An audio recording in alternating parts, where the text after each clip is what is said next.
भोगों से वैराग्य। इन मल मूत्र से भरे स्थानों के लिए मैं काम से अंधा हो रहा हूँ। इन गंदे अंगों के पीछे मैं अपनी जिंदगी तबाह किए जा रहा हूँ।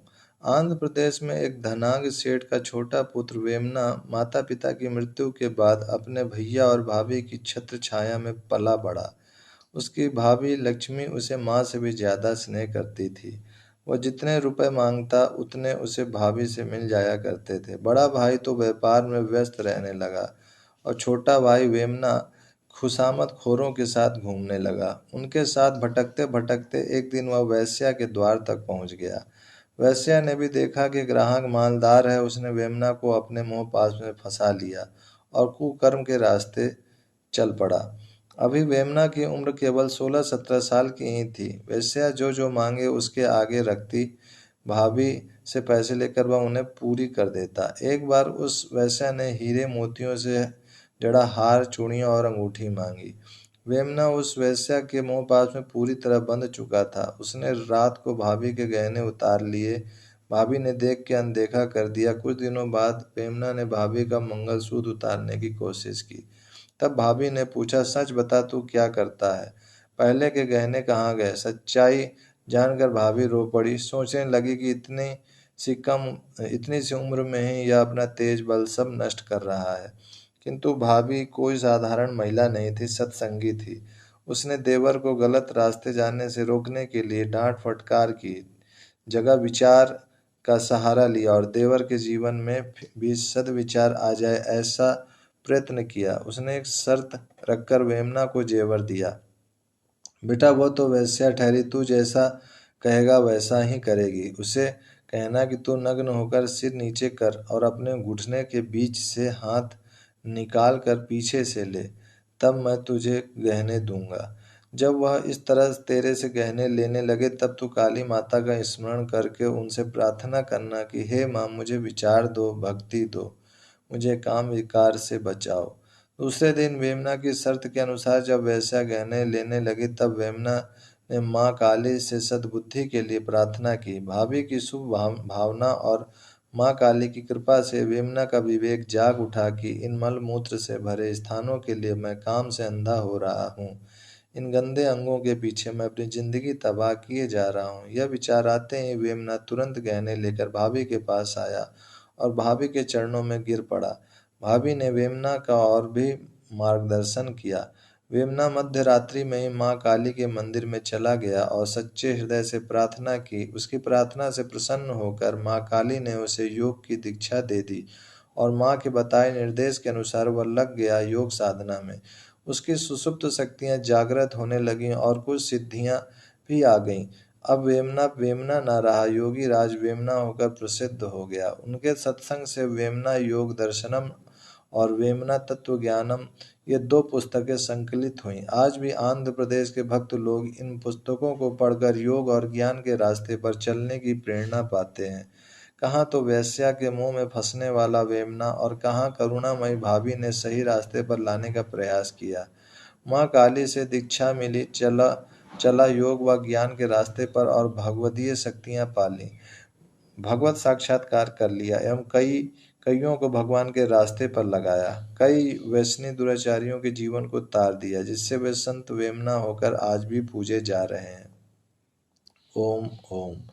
वास्तविक सौंदर्य। दुर्गंध पैदा करने वाले इन खदानों से बनी हुई चमड़ी पर आप इतने फिदा हो रहे हो तो जैन धर्म में कुल 24 तीर्थकार हो चुके हैं। उनमें एक राजकन्या भी तीर्थकार हो गई जिसका नाम था मलियनाथ। राजकुमारी मल्लिका इतनी खूबसूरत थी कि कई राजकुमार व राजा उसके साथ ब्याह रचाना चाहते थे, लेकिन वह किसी को पसंद नहीं करती थी। आखिरकार उन राजकुमारों व राजाओं ने आपस में एकजुट मल्लिका के पिता को किसी युद्ध में हराकर उसका अपहरण करने की योजना बनाई। मल्लिका को इस बात का पता चल गया। उसने राजकुमारों व राजाओं को कहलवाया कि आप लोग मुझ पर कुर्बान हैं तो मैं भी आप सब पर कुर्बान हूँ। तिथि निश्चित करिए, आप लोग आकर बातचीत करें, मैं आप सबको अपना सौंदर्य दे दूंगी। इधर मल्लिका ने अपने जैसी एक ही सुंदर मूर्ति बनवाई एवं निश्चित की गई तिथि से 2-4 दिन पहले से वह अपना भोजन उसमें डाल देती थी। जिस महल में राजकुमारों व राजाओं को मुलाकात देनी थी उसी में एक और वह मूर्ति रखवा दी गई। निश्चित तिथि पर सारे राजा व राजकुमार आ गए। मूर्ति इतनी हूबहू थी कि उसकी ओर देखकर राजकुमार विचार ही कर रहे थे कि अब बोलेगी अब बोलेगी। इतने में मल्लिका स्वयं आई तो सारे राजा व राजकुमार उसे देखकर दंग रह गए कि वास्तविक मल्लिका हमारे सामने बैठी है तो यह कौन है। मल्लिका बोली, यह प्रतिमा है। मुझे यही विश्वास था कि आप सब इसको ही सच्ची मानेंगे और सचमुच मैंने इसमें सच्चाई छुपाकर रखी है। आपको जो सौंदर्य चाहिए वह मैंने इसमें छुपाकर रखा है। यह कहकर ज्यों ही मूर्ति का ढक्कन खोला गया त्यों ही सारा कक्ष दुर्गंध से भर गया। पिछले 4-5 दिन से जो भोजन उसमें डाला गया था उसके सड़ जाने से ऐसी भयंकर बदबू निकल रही थी कि सब छी छी कर उठे। तब मल्लिका ने वहां आए हुए राजाओं व राजकुमारों को संबोधित करते हुए कहा, भाइयों, जिस अन्न जल दूध फल सब्जी इत्यादि को खाकर यह शरीर सुंदर दिखता है, मैंने वही खाद्य सामग्रियां 4-5 दिनों से इसमें डाल रखी थीं। अब ये सड़कर दुर्गंध पैदा कर रही हैं। दुर्गंध पैदा करने वाली इन खदानों से बनी हुई चमड़ी पर आप इतने फिदा हो रहे हो। इस अन्न को रक्त बनाकर सौंदर्य देने वाला वह आत्मा कितना सुंदर होगा। मल्लिका की इस सार गर्भित बातों का राजाओं एवं राजकुमारों पर गहरा असर हुआ और उन्होंने काम विकार से अपना पिंड छुड़ाने का संकल्प किया। उधर मल्लिका संत शरण में पहुंच गई और उनके मार्गदर्शन से अपने आत्मा को पाकर मल्लियानाथ तीर्थकर बन गई। आज भी मल्लियानाथ जैन धर्म के प्रसिद्ध 19वें तीर्थकर के रूप में सम्मानित होकर पूजी जा रही है। ओम ओम। भारत के सपूत। भारत में कई ऐसे सपूत हो गए जो पहले साधारण थे लेकिन ध्यान जप प्राणायाम योगासन एवं दृढ़ संकल्प के माध्यम से दुनिया को चौंकाने वाले हो गए। राम मूर्ति नामक एक विद्यार्थी बहुत दुबला पतला और दमे की बीमारी से ग्रस्त था। शरीर से इतना कमजोर था कि स्कूल जाते जाते रास्ते में ही थक जाता और धरती पकड़कर बैठ जाता। जबकि राम मूर्ति के पिता खूब मोटे ताजे एवं तंदुरुस्त थानेदार थे और वे राम मूर्ति को भी एक प्रभावशाली व्यक्तित्व में देखना चाहते थे, किंतु उसकी शारीरिक दुर्बलता देखकर वे खिन्न हो जाते थे। कई बार वे बोल पड़ते, मेरा बेटा होगा तुझे अस्पताल में भर्ती होना पड़ता है, इससे तो अच्छा होता तुम मर जाता। अपने पिता द्वारा बार बार तिरस्कृत होने से राम मूर्ति का मनोबल टूट जाता, लेकिन ऐसे में उसकी माँ उसे संभाल लेती थी, उसमें साहस भर देती थी। हर रोज उसे वीर पुरुषों की गाथाएं सुनाया करती थी। महान योद्धाओं के चरित्र सुनकर राम मूर्ति अपनी माँ से कहता, माँ, मैं भी वीर हनुमान पराक्रमी भीम और अर्जुन जैसा कब बनूंगा। राम मूर्ति की जिज्ञासा देखकर माँ बहुत प्रसन्न होती।